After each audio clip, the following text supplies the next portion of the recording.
പ്രേക്ഷകരുടെ ശ്രദ്ധയ്ക്ക് Kerala vision cable നെറ്റ്വർക്കിൽ ഫ്ലവേഴ്സ് ഇനി മുതൽ ചാനൽ നമ്പർ 10-ലായിരിക്കും ലഭ്യമാകുക. പ്രേക്ഷകർ സദയം സഹകരിച്ചാലും. അരിയിൽ ഷുക്കൂർ വധക്കേസിൽ പി ജയരാജന്റെയും ടി വി രാജേഷിന്റെയും വിടുതൽ ഹർജി തള്ളി. കൊച്ചി പ്രത്യേക CBI കോടതിയുടേതാണ് നടപടി. ശ്രീകാന്ത് വിശദാംശങ്ങളുമായി. ശ്രീകാന്ത്, കനത്ത തിരിച്ചടിയാണ്, വിശദാംശങ്ങൾ.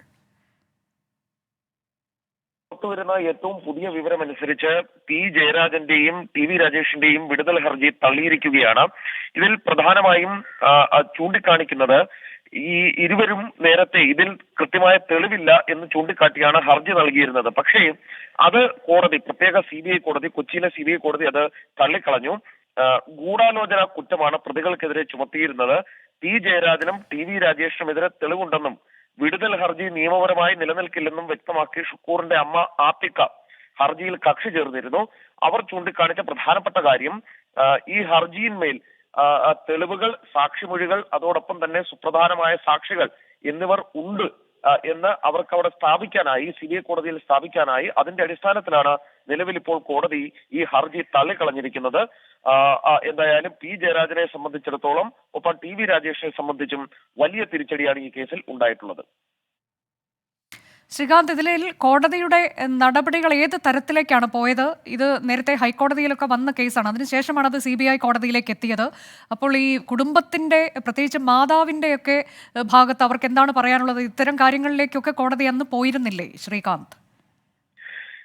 ഗൂഢാലോചന കുറ്റമാണ് ഇരുവർക്കുമെതിരെ CBI ചുമത്തിയിരുന്നത്. കൊലപാതകത്തിനായി ഗൂഢാലോചന നടന്നത് തെളിയിക്കുന്നതിനുള്ള സാക്ഷിമൊഴികൾ ഉണ്ടെന്ന് ജയരാജന്റെയും ടി വി രാജേഷിന്റെയും പങ്ക് തെളിയിക്കുന്ന ഫോൺ രേഖകളും സാക്ഷിമൊഴികളും സാഹചര്യ തെളിവുകളായി ഉണ്ടെന്നും നേരത്തെ തന്നെ ഈ കേസിൽ ഈ കേസിൽ കക്ഷി ചേർന്ന ഈ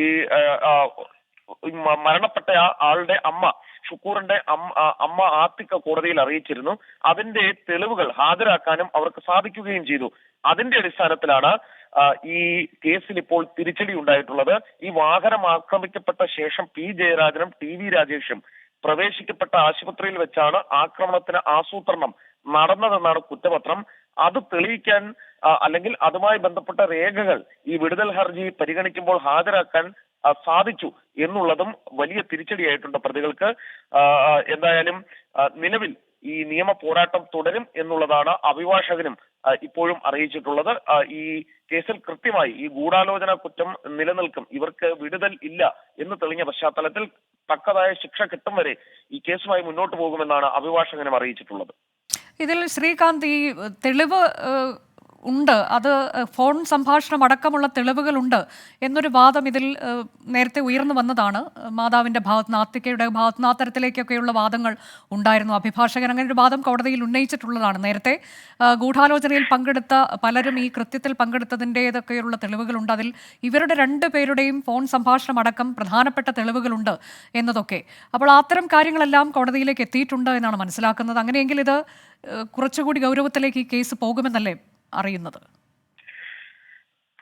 അതിൽ പി ജയരാജന്റെയും ടി വി രാജേഷിന്റെയും നേതൃത്വത്തിൽ നടന്ന ഗൂഢാലോചനയിൽ CPIM-ന്റെ പ്രാദേശിക നേതാക്കളായ 4 പ്രതികൾ പങ്കെടുത്തിട്ടുണ്ട് എന്നുള്ളതാണ് കോടതി മുൻപാകെ ഈ ആത്തിക്കയുടെ അഭിഭാഷകൻ ബോധിപ്പിച്ചത്. അതിന് തക്കതായ ഫോൺ റെക്കോർഡുകളും ദൃക്സാക്ഷി മൊഴികളും കോടതി മുമ്പാകെ എത്തിക്കാനും അവർക്ക് സാധിക്കുകയും ചെയ്തു. ഇതാണ് ഈ വിടുതൽ ഹർജിയിൽ നിർണായകമായത്. പി ജയരാജനും ടി വി രാജേഷിനും തിരിച്ചടിയായതും ഇത് തന്നെയാണ്. എന്തായാലും ഇപ്പോൾ അനുജ ചൂണ്ടിക്കാണിച്ചതുപോലെ കേസിന്റെ മുന്നോട്ടുള്ള പോക്കിലും ഈ തെളിവുകൾ, ദൃക്സാക്ഷി മൊഴികൾ, ഫോൺ റെക്കോർഡുകൾ ഒക്കെ തന്നെ നിർണായകമാകും എന്ന കാര്യത്തിൽ സംശയം വേണ്ട. അങ്ങനെയെങ്കിൽ ഇതെങ്ങനെയാകും ഇതിന്റെ തുടർ വിചാരണ ഇവർ നേരിടണം എന്ന് കോടതി പറയുമ്പോൾ ഇത് ഏത് തരത്തിലേക്കാകും ഈ കേസിന്റെ അന്വേഷണത്തിന്റെ മുന്നോട്ട് പോക്ക് ശ്രീകാന്ത്? സ്വാഭാവികമായി എന്റെ വിചാരണ നടപടികൾ, നിയമ നടപടികൾ മുന്നോട്ട് പോകും. അക്കാര്യത്തിന് തടസ്സമില്ല. ഇതിനിടയിലാണ് ഈ ഗൂഢാലോചന കുറ്റമാണ് പ്രതികൾക്കെതിരെ ചുമത്തിയിരുന്നത്. അനുജ, ഒരു കാര്യം ഓർക്കണം, ഈ ഗൂഢാലോചന കുറ്റം തെളിയിക്കുക എന്ന് പറയുന്നത് വലിയ ബുദ്ധിമുട്ടേറിയ അത് കൊലപാതകമാണെങ്കിൽ അതിലും വലിയ ബുദ്ധിമുട്ടേറിയ കാര്യമാണ്. അതിൽ വിടുതൽ ഹർജി എന്ന രീതിയിലാണ് ഈ 2 അതാണിപ്പോൾ വിടുതൽ ഹർജി പ്രത്യേക CBI കോടതി തള്ളിയിരിക്കുന്നു എന്നുള്ളതാണ്.